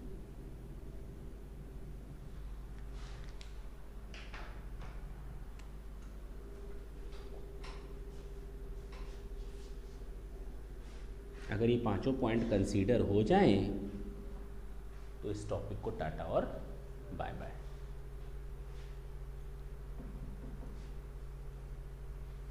देख ले, पहले लिखते रहेंगे आप लोग, सुन लें। सबसे पहले हम बात करेंगे गवर्नमेंट की। गवर्नमेंट कहती है, सुनना ढंग से, जब फ्यूचर में हम लोग बात करेंगे 3 तरह की छूटों की बात करेंगे, छूटों की। पहले को हम नाम देंगे एग्जेम्पशंस की, दूसरे को नाम देंगे डिडक्शंस, और तीसरे को नाम देंगे रिबेट। मैं रिबेट बोलूंगा तो इसका मतलब कुछ दूसरा होता है, मैं डिडक्शंस बोलूंगा तो इसका मतलब कुछ दूसरा होता है, मैं एग्जेम्पशंस बोलूंगा तो इसका मतलब कुछ दूसरा होता है। तीनों में मतलब जान लें, उसके बाद दंदनाते हुए सॉल्व हो जाएगा। तुम लोग खुद बताओगे सर कब माफ है, कब एग्जेम्पशन, कब डिडक्शन और कब रिबेट की जरूरत ही नहीं आएगी। एग्जेम्पशन का मतलब होता है, सुनना, मैंने कोई चीज 10,000 रुपए कमाई और मैंने 2,000 रुपए दान कर दिए। मैंने कमाया कितना और 2,000 रुपए मैंने दान कर दिया, या कोई ऐसी जगह लगाया जहां गवर्नमेंट कहती है लगाओ तो हम तुम्हें छूट दे। मैंने 2,000 रुपए लगा दिए। कोई भी चीज जो एडेड है, एडिशन में है, कोई चीज जो एडिशन में है, उसको हटाने के लिए हमें डिडक्शन मिलती है। डिडक्ट करना, क्योंकि वो चीज क्या एडेड है, एडेड चीज को हम डिडक्ट करते हैं, जुड़ी हुई चीज को हम माइनस करते हैं। Is it clear? तो डिडक्शन कब मिलता है? जब कोई चीज इनकम में ऑलरेडी एडेड हो तो उसका डिडक्शन मिलता है। अच्छा, गवर्नमेंट ने कहा, सुनना ढंग से, कि ये 2,000 रुपए की इनकम लो, ये 2,000 रुपए एक्स्ट्रा पकड़ो, तुम्हारी इनकम 10,000, ये लो 2,000 रुपए। अब मेरी इनकम कितनी हो गई? और गवर्नमेंट कहती है ये वो इनकम है जिस पर तुम्हें बेनिफिट मिलना चाहिए, इस पर कोई टैक्स नहीं लगना चाहिए, तो माइनस करो। तो पहले जोड़ोगे फिर माइनस करोगे, तो उससे अच्छा क्या बोल दिया जाए कि ना जोड़ो ना घटाओ। इसको हम बोलते हैं एग्जेम्पशंस। यानी कोई इनकम जो आपके टोटल इनकम का पार्ट ना बने, कोई इनकम जो आपके टोटल इनकम का पार्ट ना बने। जैसे देखिए, आप अगर इंडेक्स में देखेंगे तो चैप्टर नंबर 14 का मैंने नाम लिखा हुआ है, incomes which do not form part of total income, लिखा है ना। इसका मतलब ये वो इनकम है जो आती तो है लेकिन मेरी टोटल इनकम में जुड़ती नहीं है। अगर मान लो मैं 100 रुपए कमा रहा हूं और 10 रुपए ये वाली इनकम है, स्पेसिफिक इनकम है, तो मेरी इनकम कितनी हो गई? 100 रुपए मैं कमा रहा हूं, 10 रुपए और कहीं से मिला जो स्पेसिफिक इनकम है सेक्शन 10 की। 110 कैसे? क्योंकि 10 तो जोड़ा ही नहीं जाएगा। इनकम 10 रुपए ऐसा जो मेरी टोटल इनकम का हिस्सा नहीं बनता है। सरकार कहीं कितना कमाए, मैं कहूँगा 100 रुपए, झूठा, 110 तो नहीं कमाया। नहीं भाई, 10 रुपए तो आप खुद कहते हो एग्जामिशन है, तो उसको हम जोड़ेंगे ही क्यों जब घटाना ही है। तो जब उसको डिडक्ट ही करना है तो हम जोड़े क्यों? क्योंकि आपने स्पेसिफिक इनकम में डाल दिया है उसको सेक्शन 10 में। सेक्शन 10 में तो एग्जामिशन किस सेक्शन में मिलती है? यानी जब भी मैं एग्जामिशन का नाम लूं तो तुम्हारे दिमाग में तुरंत घंटी बज जानी चाहिए that we are just talking about section 10। और जब भी मैं डिडक्शंस का नाम लूंगा नॉर्मली तो तुम लोग के दिमाग में तुरंत बत्ती जल जानी चाहिए कि just we are just talking about section 80। और जब हम रिबेट की बात करते हैं ना, रिबेट एंड रिलीफ, तो इसका मतलब होता है सेक्शन 88 एंड 89। क्लियर है? अच्छा सर, ये दोनों तो सर समझ में आ गया। एग्जामिशन का मतलब कोई चीज़ ना जोड़ो ना घटाओ, क्योंकि वो स्पेसिफिक है, क्योंकि घटाना पड़ेगा, जोड़ने के बाद फिर डिडक्ट करना है, तो ना जोड़ो ना घटाओ, उसके लिए हम एग्जामिशन दे देते हैं। डिडक्शन, कोई चीज़ एडेड रहती है इनकम में, माइनस करने के लिए हम डिडक्शन देते हैं। रिबेट एंड रिलीफ, टैक्स में से जो आपको फायदा मिलता है, ये तो इनकम में से प्लस या माइनस हुआ, टैक्स में से मेरा टैक्स बना 10,000, सरकार ने कहा 1000 रुपये का टैक्स हटाओ, ये पर्टिकुलर इनकम है, इसका ये टैक्स हटाओ। टैक्स में से कोई छूट मिलना रिबेट या रिलीफ कहलाता है। टैक्स अमाउंट जो आता है उसमें से जब हमको छूट मिलती है तो उसको हम रिबेट या रिलीफ कहते हैं। टैक्स के अमाउंट में से जब हमको छूट मिलती है तो हम उसको रिबेट या रिलीफ कहते हैं। Is it clear? चले आगे।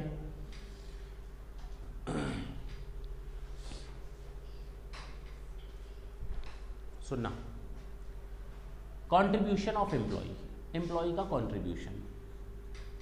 एक बात बताओ, हम एसपीएफ की बात कर रहे हैं, तुम एम्प्लॉय हो, तुम अपने बारे में सोचना, तुमको गवर्नमेंट ने 50,000 रुपये दिए तो तुम्हारे हाथ में कितना पहुंचा? अब गवर्नमेंट ने कहा 5,000 रुपये निकालो, हम तुम्हारे बुढ़ापे के लिए रखेंगे, तो तुमने 5,000 मुझे दिए, तुम्हारा कॉन्ट्रीब्यूशन ऑफ एम्प्लॉय, तुम्हारा कॉन्ट्रीब्यूशन मेरे पास पहुंचा, तो अब तुम्हारी इनकम कितनी आनी चाहिए? 45। क्या किया तुमने? 50 में से 5 माइनस किया, तो कोई चीज जुड़ी हुई है 50 में, उसमें से माइनस किया, क्या मिलना चाहिए? एग्जेम्पशन या डिडक्शन? डिडक्शन, क्योंकि जुड़ा हुआ है, माइनस करना है, तो यहां पर डिडक्शन मिलना चाहिए अंडर सेक्शन। अरे वो तो क्या, तुम लोगों ने खुद बोला डिडक्शन मिलना चाहिए। अच्छा इधर सुन, मैंने 50,000 दिया, तुमने 5,000 दिया, उसका तो हो गया। 5,000 मैंने अपनी जेब से निकाला और तुम्हारे 5,000 में जोड़ा, तुम्हारे 5,000 में जोड़ा, तो अब मैं तुम्हारा पहले 50 को 55 ले जाऊं, फिर माइनस करूं, तो ना जोड़े ना घटाए, क्या मिलना चाहिए? क्या मिलना चाहिए? तो इस पर एग्जेम्पशन दे दो। नहीं समझ में आई बात? अरे कितना आसान। तीसरा, इंटरेस्ट ऑन एम्प्लॉइज, तुम्हारा इंटरेस्ट, अरे बहुत अच्छी जगह से पैसा आ रहा है, ऐसा जहां गवर्नमेंट प्रमोट करना चाह रही है, तुम्हारे वाले पैसे पर तुमको इंटरेस्ट मिला, पहले तुम्हारा इंटरेस्ट जोड़ा जाए फिर छूट दी जाए, तो ना तो जोड़ो ना घटाओ, क्या दे दो? तुम्हारे वाले इनकम पर, तुम्हारे वाले अमाउंट पर पहले इंटरेस्ट जोड़े तुम्हारी इनकम में, फिर माइनस करें, क्योंकि बहुत अच्छी जगह पे से पैसा आ रहा है जहां से गवर्नमेंट प्रमोट करना चाह रही है तुम्हारे बुढ़ापे के लिए, तो क्या करें? उसको एग्जेम्पशन दे दे, बोलो ना। और गवर्नमेंट वाले पैसे पर भी पैसा आया तो पहले जोड़ो फिर घटाओ, उससे अच्छा क्या करो? एग्जेम्पशंस दे दो। बोलते क्यों नहीं? और अब बुढ़ापा आ गया, पैसा एक साथ निकाल कर जा रहे हैं, तो क्या टैक्स लगा दे? नहीं, गवर्नमेंट तो प्रमोट ही कर रही थी, अरे बुढ़ापा आ गया अब क्या कैसा टैक्स लगाओगे भाई, तो क्या दे दो? ना जोड़ो ना घटाओ। क्या दिक्कत आई इसमें? क्या प्रॉब्लम आई? जो इनकम में जुड़ा था उसमें से माइनस करने के लिए डिडक्शन, बाकी सब जोड़ते फिर ऐड डिडक्ट करते, उससे अच्छा उसको एग्जेम्पशन दे दो। बात करते हैं आरपीएफ की। सुनना पहले, इधर सुन सुन सुन सुन। पीपीएफ की, ये भी गवर्नमेंट प्रमोट करती है, ये भी गवर्नमेंट प्रमोट करती है, लेकिन इसमें कोई मालिक नहीं होता, इसमें खुद में खुदा होता है। तो जब मालिक नहीं होता तो हटा दो, मालिक नहीं होता हटा दो, पॉसिबल तो है ही नहीं, बाकी सब चीज़ें कॉपी पेस्ट कर दो, क्योंकि इसको उतना ही गवर्नमेंट प्रमोट करेगी जितना अपने फंड को। बोलते क्यों नहीं?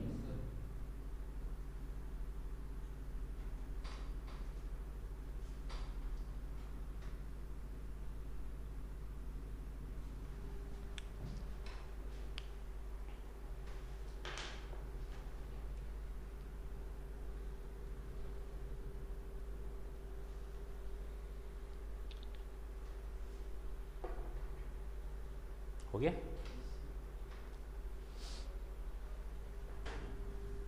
आरपीएफ की बात करते हैं। ये दोनों non government employers and employee हैं, गवर्नमेंट का अब इसमें कोई लेना देना नहीं रहेगा, लेकिन गवर्नमेंट इसको तो प्रमोट करती है ना, हाँ या ना? तो गवर्नमेंट डिडक्शन देगी, आपके वाले पैसे पर गवर्नमेंट डिडक्शन देगी।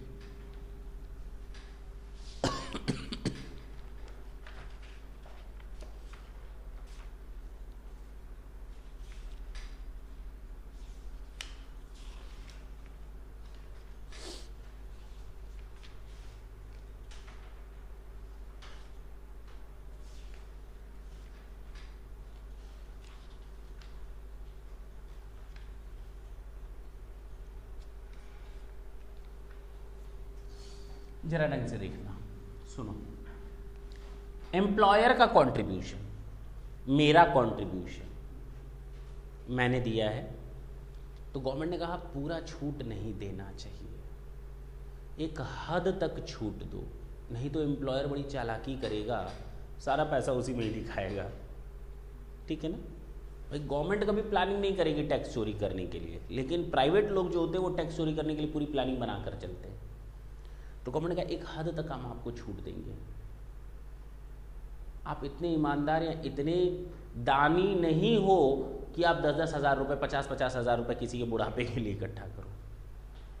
तो गवर्नमेंट ने कहा हम आपको 12% तक, up to 12% of salary is exempt, माफ करेंगे। लेकिन अगर आप ऐसा दान करते हो, ऐसा कंट्रीब्यूशन देते हो जो सैलरी के 12% से अधिक नहीं है, 12% तक माफ है, इसके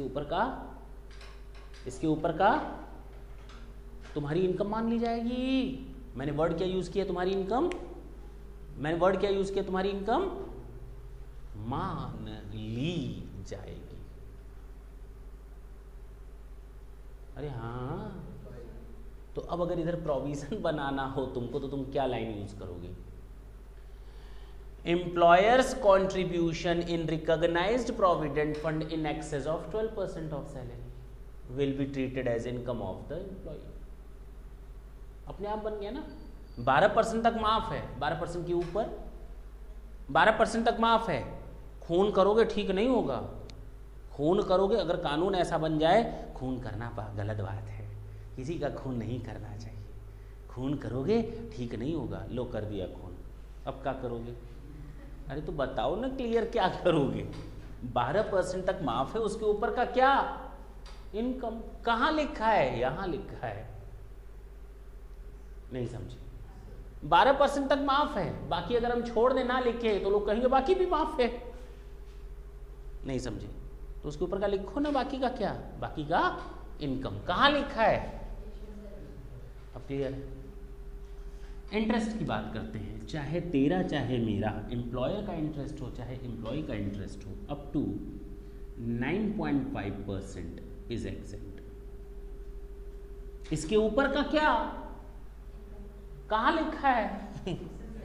वो तुम लोगों ने खुद बता दिया, जो तुम लोग सेक्शन 7 में पढ़ोगे वो तुम लोग को भी पहले से ही मालूम है। और लम सम अमाउंट ऑलरेडी सब टैक्स वैक्स तो लग ही गया है जितना लगना था, तो ना जोड़ो ना घटाओ। इसकी बात करते हैं यूपीएफ की।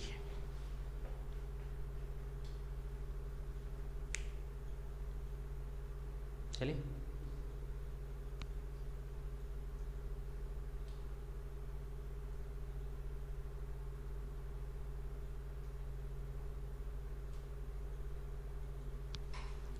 अगर हम बात करें अनरिकॉग्नाइज्ड प्रोविडेंट फंड की, तो क्या प्रमोट करना चाहिए? प्रमोट करना चाहिए इसको।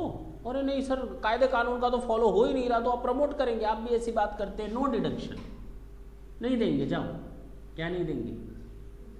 डिडक्शन, यानी आपको इस पर कोई छूट नहीं मिलेगी। आपने अपनी जेब से जो 5,000 रुपये लगाया है ना, आपने, एम्प्लॉय ने जो 5,000 निकाला है, उसकी कोई छूट नहीं मिलेगी। नहीं, 50,000 पर आपको टैक्स देना पड़ेगा, लग गई पेनाल्टी तुम्हारे ऊपर। अच्छा, मैंने जो 5,000 रुपये डाला उसका क्या? उसको तुम्हारी इनकम माने या ना माने, कि उसको छोड़ दें? इनकम माने या छोड़ दें? सजा देनी है तो इनकम माने या छोड़ दें? माननी चाहिए ना इनकम। लेकिन गवर्नमेंट के थोड़े फंदे उल्टे पड़ते हैं। सर ऐसी क्या सी बात होती है? आप तो अभी कह रहे थे प्रमोट नहीं करना है, आप तो प्रमोट कर रहे हैं एम्प्लॉयर को गलत बात करने के लिए। स्लो पॉइजन का नाम सुना है? स्लो पॉइजन, धीमा जहर। ये वो धीमा जहर है, दिखता तो बढ़िया, अच्छा छूट मिल रही है, लेकिन छूट मिल नहीं रही, अभी थोड़ी देर बाद समझ में आएगी। इंटरेस्ट, तुम्हारा वाला इंटरेस्ट टैक्सेबल हो जाएगा। तुम्हारा वाला इंटरेस्ट जो तुमको मिलेगा taxable under income from other sources. ओ क्योंकि सैलरी में नहीं हो सकता, कहीं और से इंटरेस्ट मिल रहा है, ना तो वो सैलरी है, ना पीजीबीपी है, ना कैपिटल गेन है, ना तो हाउस प्रॉपर्टी, वो क्या है, अदर सोर्सेस। लेकिन जो मेरे वाले अमाउंट पर तुमको इंटरेस्ट मिलेगा, तुम्हारी इनकम माने या ना माने, मान ले, लेकिन मेरा वाला जब बेसिक छोड़ दिया गया था तो इंटरेस्ट को भी क्या कर दिया गया। सर ये कौन सी बात होती है, आप तो प्रमोट कर रहे हैं मालिक को, आप उसका दोनों अमाउंट छोड़ रहे हैं, उसका कंट्रीब्यूशन भी टैक्स नहीं लगा रहे और उसका इंटरेस्ट पर भी टैक्स नहीं लगा रहे। ऐसा क्यों कर रहे हैं आप? वो इसलिए कर रहा हूं, जब वो बंदा रिटायर होगा और एक साथ 20 लाख रुपए लेकर जा रहा होगा, तब सरकार डाका डालेगी, बड़े अमाउंट पर डाका डालेगी। क्यों छोटे छोटे अमाउंट पर डाका डाले, नहीं समझे मेरी बात। बड़े अमाउंट पर बड़ा टैक्स मिलेगा और बड़े रेट वाला टैक्स मिलेगा, तो सरकार ने कहा इनको तो हमने पेनाल्टी उसी समय दे दी क्योंकि तुम्हारी गलती कम थी, इसकी गलती ज्यादा थी, तो इसके वाले अमाउंट पर ज्यादा वाला टैक्स ले लो। तो जब वो लमसम अमाउंट ले जाएगा तो कितना टैक्स लेंगे, taxable only what, employers contribution जो माफ किया गया था एंड इंटरेस्ट देयर ऑन। अब बात समझ में आई? बस बाकी माफ है, बाकी तो तुम्हारा वाला तो उसी समय टैक्स लग गया था, कोई छूट मिली नहीं थी, टैक्स लग गया था। मेरे वाले अमाउंट पर अब तुमको टैक्स देना पड़ेगा। सर पैसा तो मेरा था, सरकार हमसे, अरे भाई था किसका, वो दिया किसने था, एम्प्लॉयर ने, है तो तुम्हारा, देना तो तुम्ही को पड़ेगा। क्लियर है? चार्ट समझ में आया है? लेकिन कई लोग बहुत बड़े चोट्टे होते हैं। क्या होते हैं? गलत बात नहीं बोलते, वो सरकार को फंसाने के चक्कर में रहते हैं, मूर्ख बनाते हैं। क्या बनाते हैं? कैसे बनाते हैं जरा देखो, ढंग से सुनना। ये समझ में आया पूरा चार्ट? सैलरी का टॉपिक इज ओवर। एक बहुत बड़ा टॉपिक था सैलरी का जो तुम लोगों ने खत्म कर लिया। सरकार को मूर्ख कैसे बनाते हैं? मूर्ख बनाने का तरीका है,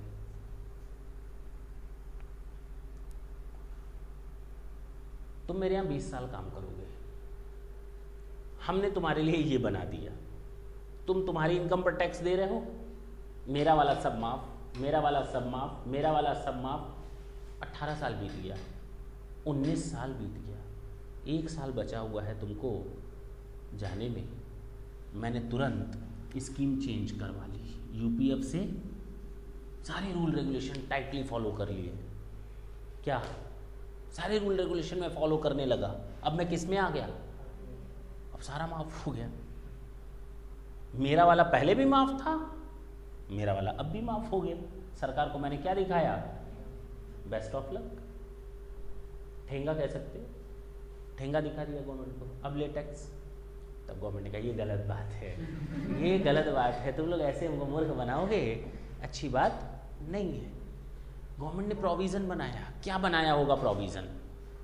तुम लोग खुद बताओ।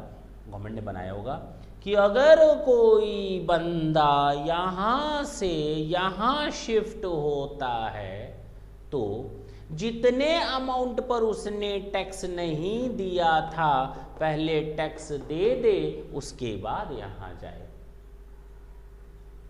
किस सेक्शन में बोला होगा? क्या बोला होगा? If any employer converts its unrecognized provident fund to recognized provident fund and transfers all the sums from UPF to RPF, then all the non-taxable amount will charge to tax first and will be treated as income deemed to be received. अब समझ में आया? 3 point हमने income deemed to be received के बता दिए। पहला 12% के ऊपर का, दूसरा 9.5% के ऊपर का, और तीसरा conversion of UPF to RPF. Last point है सेक्शन 80C(डी).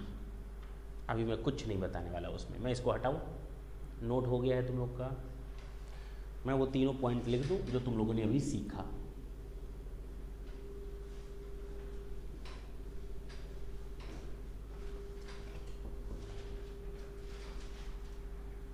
देखिए इधर section 7 income deem to be received. In India मत जोड़ देना आगे, केवल income deem to be received. पहला 12% से ऊपर वाला क्या था? Employer's contribution, employer's contribution in which UPF RPF in excess of what 12%, बस ना। दूसरा पॉइंट मैंने क्या बताया? Interest on RPF, employer employee दोनों, एम्प्लॉयर प्लस एम्प्लॉय दोनों आएंगे ना। Interest on RPF in excess of 9 अरे तीसरा point, non taxable portion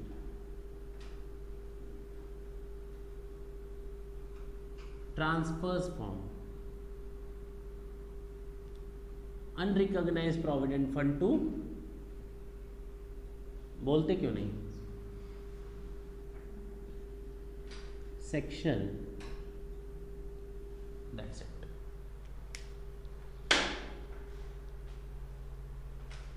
clear हुआ?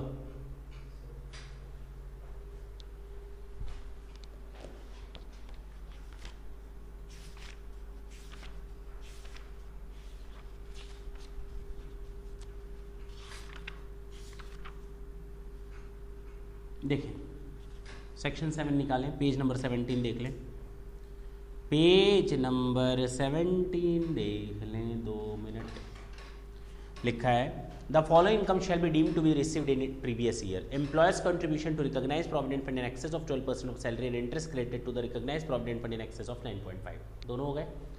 The transfer balance is in a recognised provident fund from unrecognised provident fund, non taxable amount and section 8 HCCD। Clear है? कोई दिक्कत है?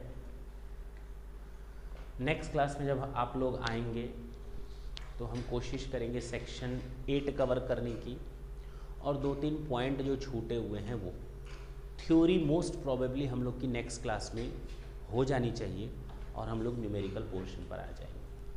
Thank you बच्चों।